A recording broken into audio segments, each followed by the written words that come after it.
But first, a new parenting book out called Nurture Shock claims everything we thought we knew about raising our children is actually wrong. Now, one area they talk about is how much you should praise your children, claiming that parents should refrain from boosting up their children too much, as it could lead to them underperforming. They say that limit the amount of praise and focus on effort rather than achievement.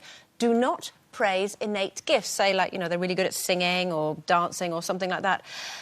Is there such a thing as too much praise? And how much has praise affected you when you were growing up? Well, I just praise my kids all the time. I'm sorry, but I just do. I don't think you can praise them enough. They're under such stress, to be honest, at the moment, kids, with exams and having to achieve this, that and the other. I just think, you know, you really have to hand it to them that they're coping at all.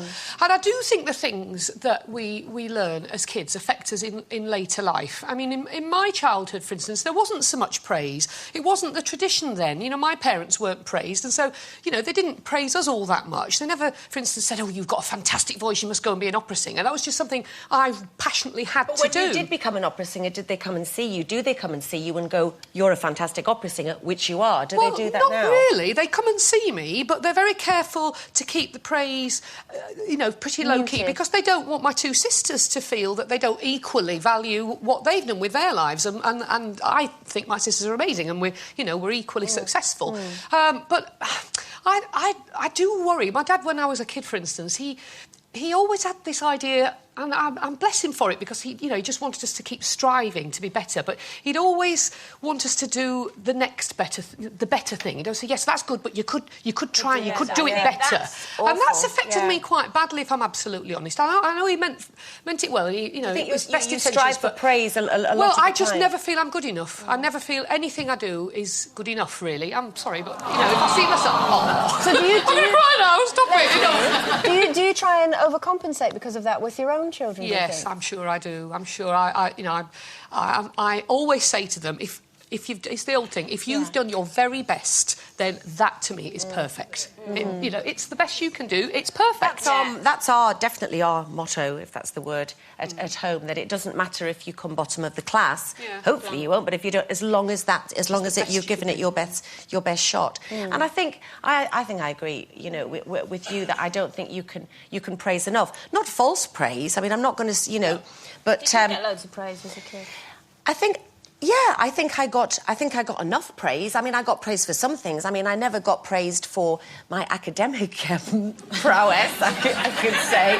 So I was relieved when I was about 14 and I started getting into school drama and stuff and started to get pats on the back for the first time from my peers and from the teachers. Yes. My parents had always praised me for other things, and they would praise us for behaviour and manners and just, and that's what I'll do to my kids. Say, I was so proud of you today. Everybody's... The other night when we took Matthew out and everyone was going, oh, what a lovely lad he is and everything, and I sort of praised him for that. I think there is a line, though, because it's like if you keep constantly, especially with a girl or whatever, you keep going, oh, do you know, you're so beautiful. Look at her, isn't she beautiful? Isn't my daughter beautiful? She could grow up to be a right vain old moo. Don't look at me. Obviously said too much to you, Andrea, when you were little. If you'd seen me when I was younger, no. But you know what I mean? There is another way, and there's also parents out there that their kids can do no wrong, and...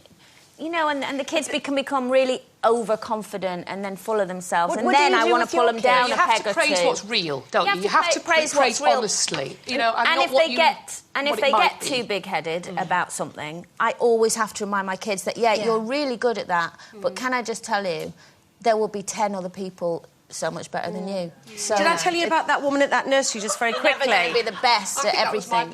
I went to I went horse riding in Cornwall a couple of years ago, and there was this lovely girl I met who had left working in this nursery because she said the political correctness had just gone, just ridiculous. And she had been told that she couldn't say to little Simon, oh, Simon's got some new shoes, you look handsome in those shoes, because that would breed an arrogance in him for later life. It's just ridiculous. Now, I just think that's just the world gone mad. Do you know what I mean? I mean, there is a fine balance. I mean, I'm very lucky. I think my parents got it just right in that, you know, both my sister and I, we found our feet and what we were good at, and you were praised at that in the same way that I'm trying to do with Finley. Now, bless him. Hopefully he's at school and he's not listening. He's not very good at football.